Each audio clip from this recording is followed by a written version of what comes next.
Un laboratoire et une usine à la fois. Ces biologistes manipulent des cellules humaines destinées à réparer un organe malade. C'est la thérapie cellulaire. Pratiquée ici pour la première fois à l'échelle industrielle. Avec ce laboratoire public de 80 millions d'euros, la France part à la conquête de la médecine de demain. Le marché de la thérapie cellulaire est un marché en pleine émergence. C'est une réserve de croissance considérable. Il progresse de 20 à 40% par an.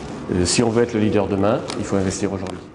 En effet, de 500 millions d'euros en 2012, le marché de la thérapie cellulaire devrait grimper à 5 milliards en 2015, 10 milliards en 2020.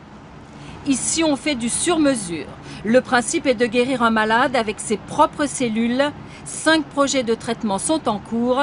Ils concernent les maladies cardiaques, le cancer de la peau ou encore le diabète.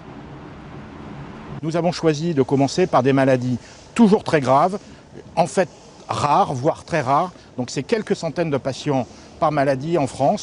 La thérapie cellulaire, Patrick Oxemery, 61 ans, est l'un des tout premiers à en avoir bénéficié. Il a servi de cobaye alors qu'il souffrait d'une insuffisance cardiaque sévère. Il y a 3 ans, je n'aurais pas marché jusqu'ici. C'est pratiquement certain. Hein. Et en pire, c'est que j'aurais pas remonté cette côte. Pour le petit faux plat qu'il y a. Ça, je l'ai vécu. Et donc pour moi maintenant, c'est presque revenu à la normale. Voici son cœur.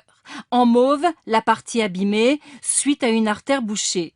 Des cellules de moelle osseuse lui ont été prélevées, puis mises en culture et réinjectées pour réparer la partie malade. Au CHU de Toulouse, 10 patients ont déjà bénéficié de cette thérapie. 8 d'entre eux vont bien. Un espoir pour les milliers d'insuffisants cardiaques. Plus la population vieillit et plus il y aura d'insuffisants cardiaques, donc de patients fragiles et avec des techniques qui ne sont pas si lourdes que ça, bien moins lourdes que la transplantation comme on l'a dit, on peut espérer toucher une grande partie de la population. La thérapie cellulaire, un marché qui donne des idées. Certains laboratoires privés proposent déjà de conserver vos cellules, de les faire rajeunir et de les réutiliser un jour peut-être. Un pari qui coûte tout de même 47 000 € à celui qui croit en la jeunesse éternelle.